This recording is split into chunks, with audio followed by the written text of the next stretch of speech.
하는 제목으로 말씀을 정하도록 하겠습니다. 오늘 읽은 그 말씀의 내용은 아주 간단합니다. 예수께서 나인성으로 가셨다. 16절에 그렇게 말씀하셨어요. 예수께서 나인성으로 가셨더니 제자들과 우리들이 동행을 했다. 이렇게 되어 있습니다. 12절에서 15절에는 예수님께서 그 과부의 아들을 살려주셨다 하는 거예요. 그리고 16절에서 17절은 이 소문이 유대 온 지방에 퍼졌다. 온 지방에 퍼졌다.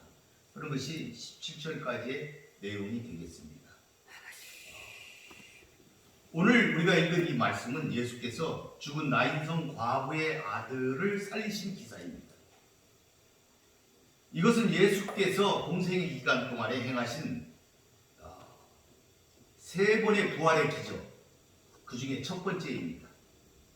첫 번째가 바로 이 나인성 과부의 아들을 살리신 이 기적이고, 다른 두 건은 회당장 야이로의 딸을 살리셨고, 그리고 베다니에서 나사로를 예수님께서 살리셨습니다.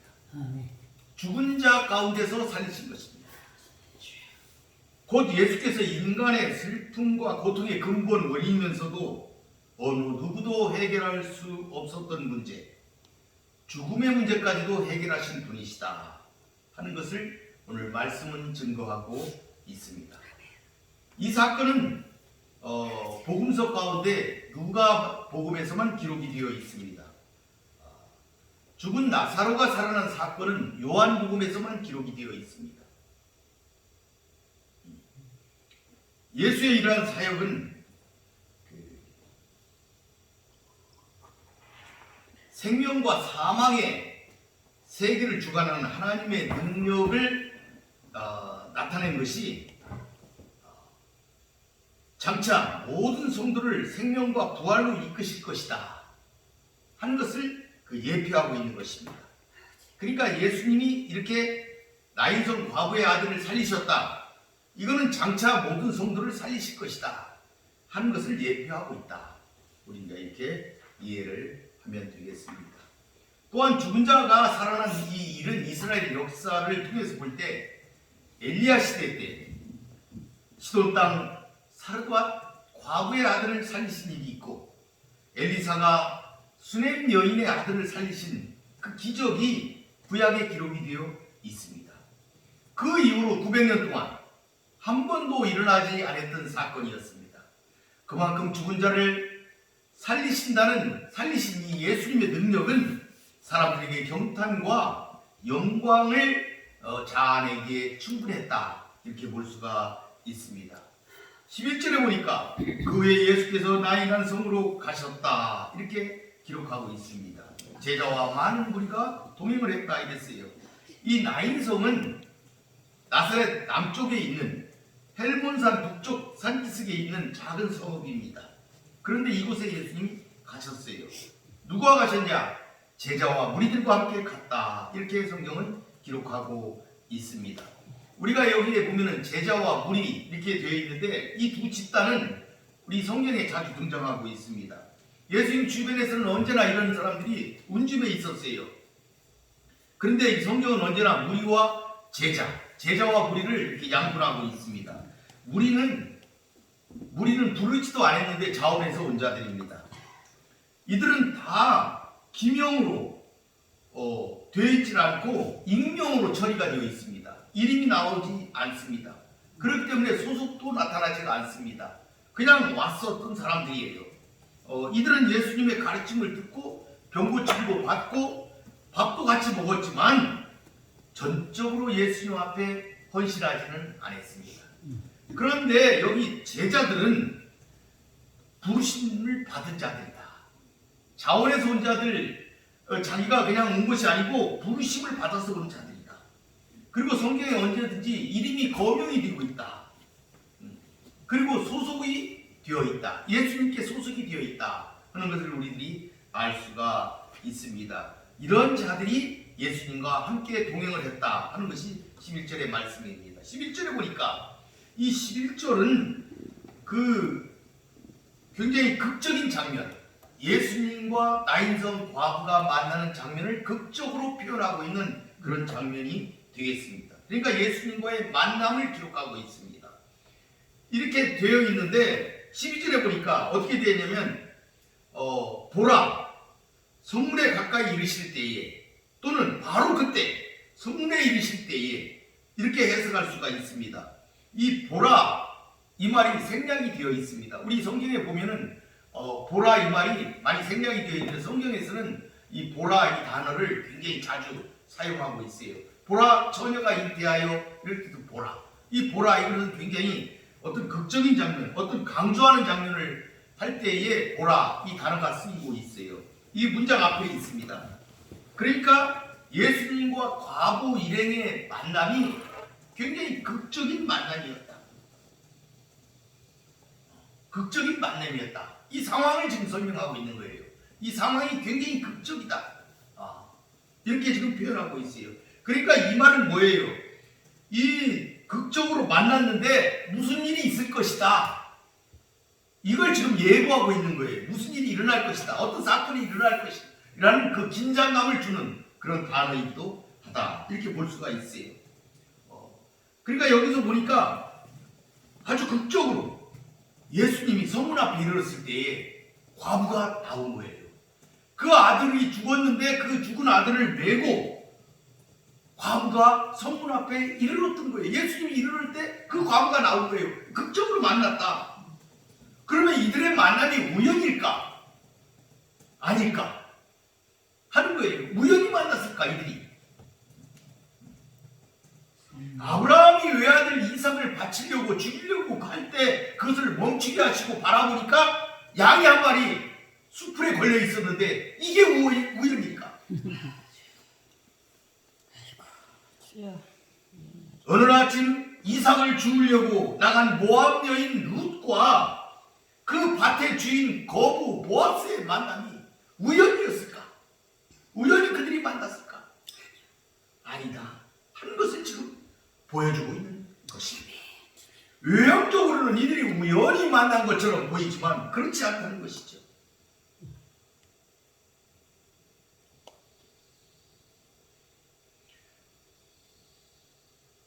이 모든 것은 이 전 우주를 충돌하시는 하나님의 장중한 계획 속에서 담겨져 있는 필연이었다는 사실을 우리들이 깨달아야 된다.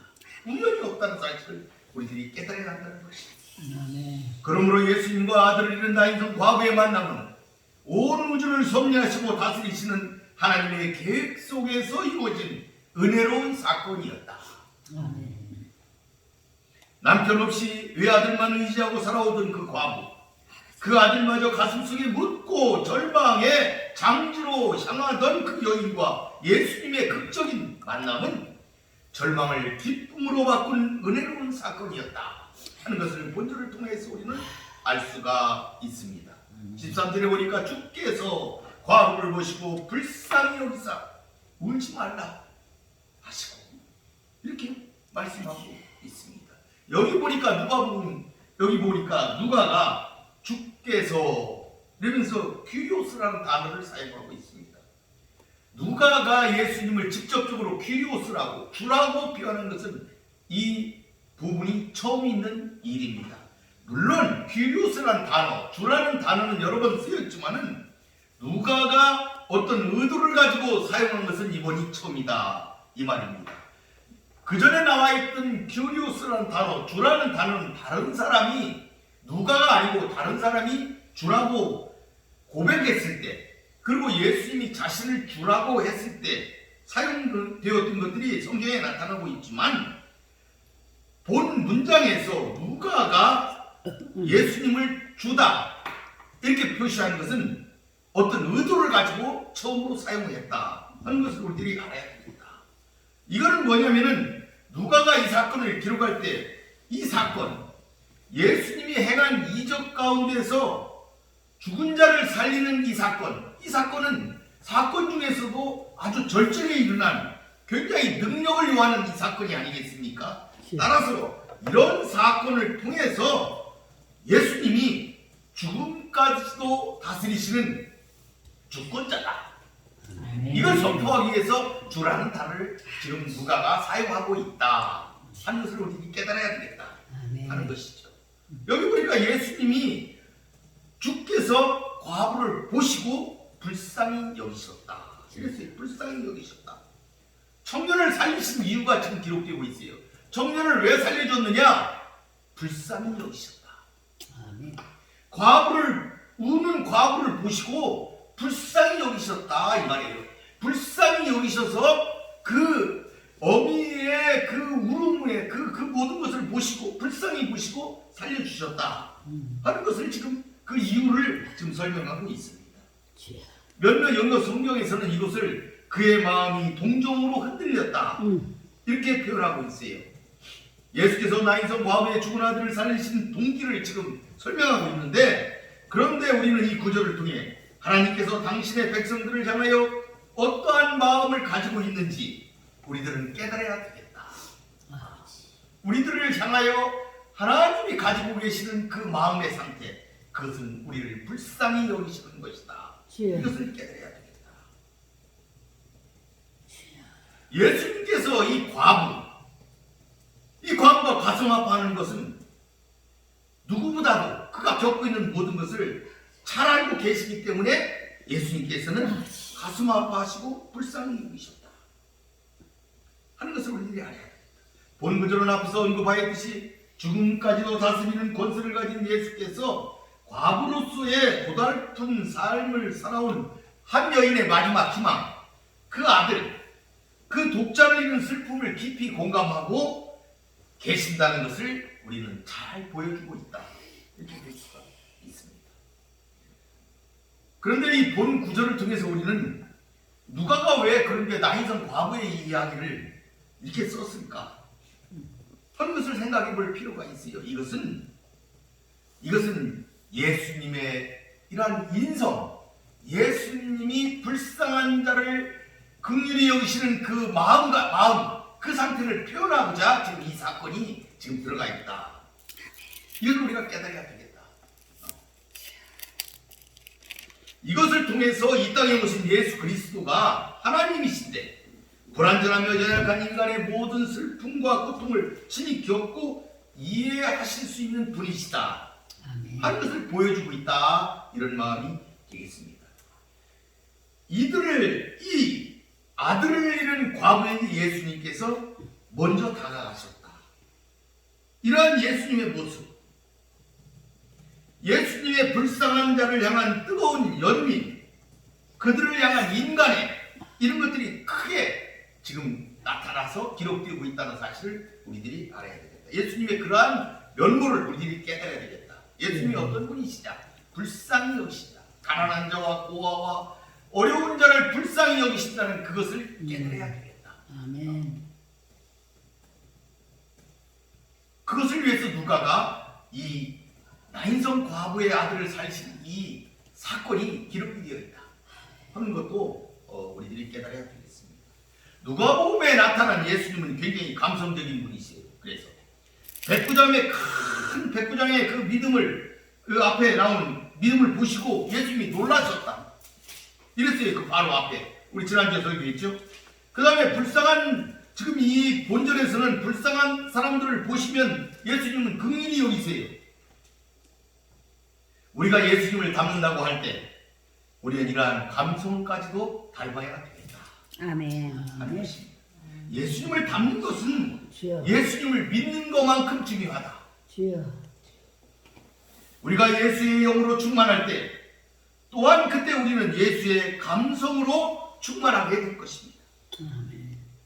삶의 현장에서 아들을 잃은 과부를 볼 때 우리는 어떤 감정이 생기는지, 비인간적이지는 않은지, 믿음이라 이름만 갖고서 인간성을 상실하고 있지는 않은지, 돕고자 하는 마음으로 그를 보고 있는지 우리는 한번 잘 생각해 보아야 하겠습니다. 14절에 보니까 가까이 가서 그 관의 손을 대시니 맨 아들이 서는지라 예수께서 이르시되 청년아 때가 내게 이르노니 말하노니 일어나라 하시네. 가까이 가서 그 관의 손을 대셨어요. 14절에 예수께서 친히 그들을 보시고 그들에게 가까이 나아가셨다. 이렇게 기록하고 있는 것입니다. 상해를 맨 자들이나 과부가 예수를 부르는 것이 아닙니다. 그리고 죽은 청년의 시체가 들어있는 관에 손을 대셨어요. 유대인의 정결법에서는 있을 수 없는 일입니다. 왜 그러냐면 주검이라는 것은 죄의 결과이기 때문에 그것을 대는 것 자체만으로도 부정하게 되는 것이지요. 그렇지만 예수님은 그들이 요청하지 않았는데도 그 관에 손을 대셨다 이 말입니다. 주여. 이것은 이미 율법에 대하여 예수님은 초월하고 계셨다는 사실을 말씀하고 있습니다. 아멘. 예수님이 과부를 참으로 긍휼히 여기셨다 하는 것도 이 대목을 통하여 우리는 깨달을 수가 있습니다. 아멘. 여기서 관이라는 것은 지금 우리가 사용하는 관처럼 완벽한 그런 관이 아니고 그 들것, 뚜껑이 없는 들것 같은 것을 얘기하고 있습니다. 그렇기 때문에 일어나라고 할 때 바로 일어날 수가 있었던 것이지요. 그런 것을 얘기하고 있습니다. 그래서 예수님이 청년아 내게 말하노니 일어나라 이렇게 예수님이 청년에게 말씀하신 거예요. 죽은 자에게 말씀하신 거예요. 마치 살아있는 사람에게 말하듯 살아있는 사람을 향해서 말하듯 죽은 자를 향해서 예수님이 말씀하셨다. 아멘. 그러니까 이건 뭐예요? 예수님은 신적인 존재로서 죽은 자에게까지도 말씀의 능력이 미치고 있다. 아멘. 그런 아멘. 것을 보여주고 있는 것입니다. 아멘. 성경에는 죽은 자가 살아난 사건이 예수님의 죽음 직후에 살아난 많은 자들 또 예수님의 부활 그 자체 그걸 제외하고도 모두 7번 기록되어 있습니다. 엘리야 때 시돈 땅 살던 과부의 아들이 살아났습니다. 엘리사는 수넴 여인의 아들을 살렸습니다. 베드로는 욥바의 닭이다. 도르가라고도 하죠. 그를 살렸습니다. 바울은 드로아의 유두보가 떨어진 것을 다시 살렸습니다. 그리고 예수님에 의해서 3번 야이로의 딸과 나인성 과부의 아들과 나사로가 살아났습니다. 이 가운데 자신의 권위로 죽은 자를 살리신 사건은 예수님이 살리신 사건밖에 없습니다. 아멘. 예수님은 비록 육신을 입고 계셨지만 아멘. 생명을 주관하는 신적 권위자이심을 증거하고 있는 것입니다. 아멘. 요한복음에 예수께서 이르시되 나는 부활이고 생명이다. 나를 믿는 자는 죽어도 산다 말씀하셨습니다. 우리는 예수 믿고 새로운 생명을 얻는 놀라운 경험을 공유하시기를 바라겠습니다. 아멘. 15절의 말씀에 보니까 죽었던 자가 일어나 앉고 말도 하거늘 예수께서 그를 어머니에게 주셨다. 이렇게 얘기했습니다. 아, 주여. 여러분 예수님을 만나면 기적이 일어납니다. 아멘. 죽은 자도 살아납니다. 아멘. 여기 보니까 일어나 앉다 이렇게 말하고 있어요. 이 누가가 기록한 것이에요. 이 단어는 누가가 2번 사용했어요. 이 장면에서 나인성 과부의 아들이 일어나 앉는 것 그리고 사도행전은 누가가 썼지요? 다비다가 죽었던 다비다 도르가가 베드로의 기도 살아났을 때 주여. 일어나 앉았다 이렇게 묘사하고 있습니다. 그러니까 똑바로 앉아있는 모습이에요. 굉장히 사실적으로 묘사를 해서 일어나 앉는 모습을 그림처럼 이렇게 묘사를 해놨다. 그리고 여기 보니까 말도 했다 이렇게 했어요. 그러니까 완전하게 살아났다 이 말이에요. 아멘. 우리가 병을 치료하면은 처음에 말을 못 하잖아요. 잘 말도 못하고 버는 할 수도 있는데 이 청년은 말도 했다. 아멘. 이렇게 기록 완전하게 살아났다. 아멘. 완전하게 회복되었다 하는 것을 보여주고 있습니다. 예수께서 그를 주셨다. 살아난 청년을 예수님이 그 어미에게 주었다 이 말이에요. 아멘. 여기에는 뭐가 빠져 있냐면 대가 없이 주었다 이런 말이에요. 그냥 주었다. 값 없이 주었다 하는 것을 지금 보여주고 있는 대목이에요. 아멘. 예수님이 그를 청년을 치료하고 뭘 받고 준 것이 아니고 값 없이 주었다 하는 것을 지금 설명하고 있습니다. 주여. 예수님께서는 이 땅에 오셔서 우리를 구원하셨어요. 성령을 주셨어요. 값 없이 우리에게 주셨습니다. 대가 없이 주셨습니다. 그냥 거저 주셨다 하는 사실을 우리들이 깨달아야 되겠다. 아멘. 이걸 알아야 되겠다. 이 사건을 통해서 예수님이 이 땅에 오셔서 이 땅을 위하여서 이 땅을 살리실 때에 대가 없이 그 몸을 바쳐서 우리를 살리신다는 사실, 그것을 우리들이 깨달아야 되겠다 하는 것입니다. 예수님께서는 사랑하는 청년을 그 어미에게 값없이 주셨습니다. 아멘. 주여. 예수께서는 죽음으로 인해 완전히 잃어버린 그 아들을 그 어미에게 선물처럼 값없이 주셨다는 것을 기록하고 있습니다. 아멘. 이러한 사실은 당시에 은사나 기적을 빌미로 해서 주여. 돈과 명예를 거머쥐는 사람들 주여. 지금도 많이 있지요. 그런데 이를 값없이 주시는 예수님과 구분되어서 설명되어지고 있다는 사실을 깨달아야 된다. 아멘. 대비되고 있다. 대가를 통하여서 무슨 일을 하려는 사람들과 대비되고 있다는 것입니다. 이 대목이 굉장히, 예수님은 값없이 하시는데 그 당시에도 대가를 통해서만 일을 하는 사람들, 대가를 통해서만 은사를 베푸는 사람들, 주여. 이런 사람들과 지금 대비되고 있는 장면이다 주여. 하는 것을 지금 우리는 볼 수가 있습니다. 예수님께서는 아무 대가 없이 죽은 자의 어미에게 그 아들을 그냥 그 품에 그를 되돌려 주셨습니다. 아멘. 마태복음 10장에 이렇게 되어 있습니다. 병든 자를 고치며 죽은 자를 살리며 나병한 자를 깨끗하게 하며 귀신을 쫓아내되 너희가 거저 받았으니 거저 주라. 아멘. 주님의 말씀입니다. 여러분, 예수님은 생명도 거저 주시는 분이라는 사실을 아시기를 바라겠습니다. 아멘. 16절에 말씀하고 있습니다. 모든 사람이 두려워하며 하나님께 영광을 돌려 이르되 큰 선지자가 우리 가운데 일어나셨다 하고 또 하나님께서 자기 백성을 돌아보셨다 하더라. 아멘. 누가가 이 본 사건을 통하여서, 이 본 사건이 뭡니까? 예수님이 죽음을 다스리시는, 생명을 주시는, 거저 주시는 하나님의 아들이시라는 이 사실, 이러한 것을 보여준 이 사건을 통해서 알리고자 하는 사실이 두 가지가 있다 하는 것을 16절에 기록하고 있는 거예요. 그들이 그렇게 했지만 누가가 이것을 기록한 것은 이것을 우리들에게 알리고자 하고 우리도 깨닫게 되기를 바라는 그러한 글이 여기에 있다. 원하는 것, 알리고자 하는 사실 두 가지. 첫째는 뭐예요? 큰 선지자가 우리 가운데 일어났다. 이러한 사실입니다. 본전에 나타난 사람들의 이 반응은 구약의 흐름 속에서만 파악할 수가 있어요. 구약의 흐름을 이해하면 이 큰 선지자가 무엇인가 하는 것을 우리들이 이해할 수가 있는 것입니다. 이건 일반적인 찬사가 아니에요. 구약에 보니까 큰 선지자가 오신다고 그랬어요.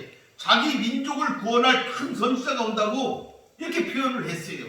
그러니까 이들이 큰 선지자라고 얘기할 때는 엘리야나 엘리사를 지금 생각하고 지금 그들은 그것을 알고 있었던 거예요. 그들이 그것을 그렇게 큰 선지자가 일어났다고 그들이 외치고 있는 거예요. 특별히 나인성이라는 이 성은 엘리사가 수넴 여인의 아들을 고쳤던 수넴이라는 지방과 붙어 있어요. 그 옆에 있습니다. 그러니까 이 나인성에서 죽은 자가 살아나는 사건을 봤을 때 엘리사를 생각할 거 아니겠어요? 먼저. 그때 엘리사가 큰 선지자가 있었는데 그분이 죽은 자를 살렸는데 예수님이 오시더니 죽은 자를 살렸다. 큰 선지자가 일어났구나. 그걸 그들이 깨달았다. 왜 그러냐면 그들은 큰 선지자가 일어나는 걸 지금 고대하고 있잖아요. 왜? 큰 선지자가 일어날 것이라고 말라기서와 신명기서에 이야기하고 있어요. 그때 예언된 선지자, 그분이 오셨구나. 이렇게 그들은 깨달았던 것이에요. 그분이 비로소 왔다. 이제 왔구나. 그렇게 그들은 느꼈다 하는 것이죠. 그 다음에 16절에 다시 보니까 자기 백성을 돌아보셨다. 이렇게 얘기를 했어요. 이것도 구약의 전통에서 우리들이 바라볼 수가 있어요. 룻기에 보니까 1장 6절에 그 여인이 모압 지방에서 여호와께서 자기 백성을 돌보시사 양식을 주셨다 함을 듣고 모압 지방에서 돌아오려 하매 이렇게 룻기에 기록하고 있어요. 여호와께서 자기 백성을 돌보셨다. 그들이 기근으로 굶주린 것을 불쌍히 여기셔갖고 자기 백성을 그때도 돌보셔서 그 땅에 양식을 주셨는데 지금도 하나님이 자기 백성을 돌보셔서 큰 선지자를 보내셨구나. 이걸 깨달았다 이 말이에요. 자기 백성을 돌보시는 것을 깨달았다.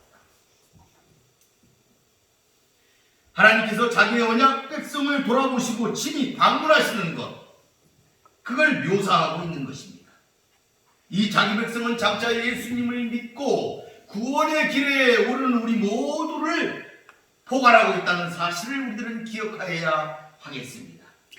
이처럼 하나님께서는 당신의 택한 언약 백성을 돌아보시고 방문하셨다는 그것을 나인성에 사는 사람들의 흥분에 찬 외침 속에서 우리들은 다시 한번 깨달을 수가 있습니다. 또한 우리는 이 나인성 사람들의 외침 속에서 두 가지 사실이 그 안에 포함되어 있다는 걸 다시 한번 다른 각도에서 볼 수가 있어요. 첫째는 뭐냐? 하나님께서 슬픔과 절망 속에 살아가던 이스라엘을 권고하셔서 구원하신 것처럼, 하나님이 그 백성을 구원하셨던 것처럼 이 슬픔 속에 빠진 나인성 과부, 절망에 빠진 이 과부에게 소망을 주셨다 하는 걸 그들이 알았다. 둘째는 이 나인성 과부에게 소망을 주신 것처럼 하나님께서는 로마의 압제에 억눌린 채 살아가는 이스라엘 이 전체 이 백성들에게 구원하실 것이라는 희망을 갖게 하였다 하는 것이죠. 돌보셨다는 것을 그들이 깨달았다. 예수님이 자기 민족을 구원하실 메시아일 것이라는 확신을 그들은 가지게 되었다는 사실입니다. 17절에 보겠습니다. 그리고 예수께 대한 이 소문이 온 유대와 사방에 두루 퍼지니라. 이렇게 11절에 기록하고 있어요. 여기에는 그리고라는 등위 접속사가 사실은 있어요. 근데 그게 이제 빠져 있는데 그래서 제가 넣었습니다. 그리고 이 소문이 온 사방에 퍼졌다. 이렇게 17절에 기록하고 있습니다. 그러니까 이 온 사방에 퍼진 것은 뭐냐? 16절에 있는 것들이 퍼졌다. 아멘. 하나님께서 큰 선지자를 주셨고 자기 백성을 돌아보셨다는 이 큰 사건을 그들이 온 사방에 이렇게 소문을 냈다 하는 것을 우리들이 볼 수가 있습니다. 이 고백을 보게 되면 우리는 큰 선지자가 우리 가운데 일어났다. 이것을 그들에게 사방에 소문을 냈는데 이건 뭐냐? 하나님의 권능이 나타났다 하는 것을 그들이 고백하는 거예요. 그들이 예수님이 이와같이 죽은 자를 살리신 이 기적이 하나님의 권능이구나 아멘. 하는 것으로 그들이 보았다 예. 하는 것이고, 하나님께서 자기 백성을 돌보셨다 이 얘기는 뭐예요? 하나님이 자비를 베푸셨구나 한 것에 대한 고백이다 이 말이에요. 그들은 하나님에 대한 고백을 지금 하고 있다 하는 것을 우리들이 알아야 되겠습니다. 아멘. 그래서 이 7절 마지막 절은 이거에 대한 뭐냐? 증거다. 증거다. 하나님에 대한 증거를 지금 그들이 하고 있는 거예요. 온 사방에 소문을 냈다는 얘기는 하나님에 대한 증거를 하고 있다. 증인으로서 증거를 하고 있다는 것을 우리들이 알 수가 있습니다. 하나님의 권능과 자비, 그것을 경험한 우리들이 곧바로 하나님을 증거하는 자리에까지 나아갔다 하는 것을 알 수가 있습니다.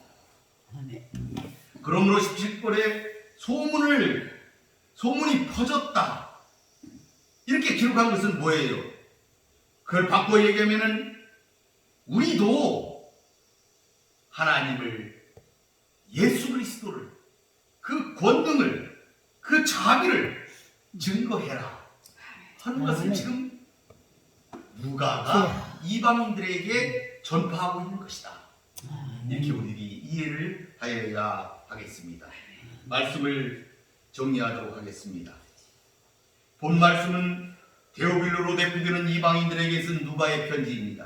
누가는 그들에게 예수 그리스도가 나인성 과부를 만나 그 아들을 살려주신 것처럼 이제 너희를 찾아 만날 것을 말씀하고 있습니다. 만나서 너희의 고통의 문제를 해결해 주실 것을 전하고 있는 것입니다. 너희의 자녀들의 죽음의 문제를 해결하여 다시 살아나게 하겠다는 것입니다. 아멘. 그런데 이 모든 것을 값없이 거저 주시겠다고 말씀하시는 내용입니다. 아멘. 제자들과 우리들은 이 모든 것을 현장에서 목격한 증인들입니다. 그들은 나인성 과부 아들을 살려 죽음의 문제를 해결한 사건을 보았습니다. 그리고 그들은 이 땅에 큰 선지자가 주권자가 나타나는 사실을 깨달았습니다. 하나님이 자기 백성을 돌보고 계심을 온몸으로 느꼈습니다. 그리고 이 기쁨의 소식을 온 땅에 전했습니다. 그들이 이 사건을 보고 깨닫고 느낀 것처럼 우리도 하나님의 아들이 오셨음을 깨달읍시다.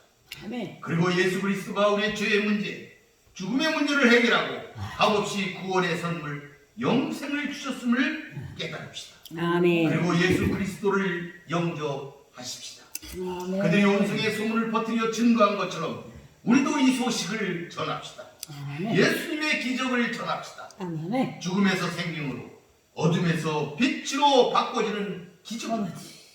슬픔과 절망으로 가득한 이 땅에 기쁨과 소망을 심는 증인들이 모두 되시기를 바라겠습니다. 아멘. 승리의 멸관을 얻는 여러분이 되시기를 바라겠습니다. 아멘. 아멘. 마치겠습니다. 아멘. 기도하겠습니다. 고맙고 거룩하신 여호와 아버지 하나님, 아버지. 오늘은 우리 주 예수 그리스도께서 나인성 과부를 찾아 만나시고 그의 큰 고통을 해결하시고 그 아들을 죽음에서 생명으로 일으키신 것을 보았습니다. 아멘. 자비하신 하나님, 우리는 이 사건을 통하여 이 땅에 큰 선지자 하나님의 아들이 나오심과 우리를 사랑하심을 깨닫게 하여 주소서. 이 모든 것을 온 세상에 전하게 하여 주시옵소서. 증인이 되게 하여 주시옵소서. 아멘. 이제 초림의 주님, 다시 오실 주님, 얼마 남지 않았음을 깨닫고 있사오니 아버지.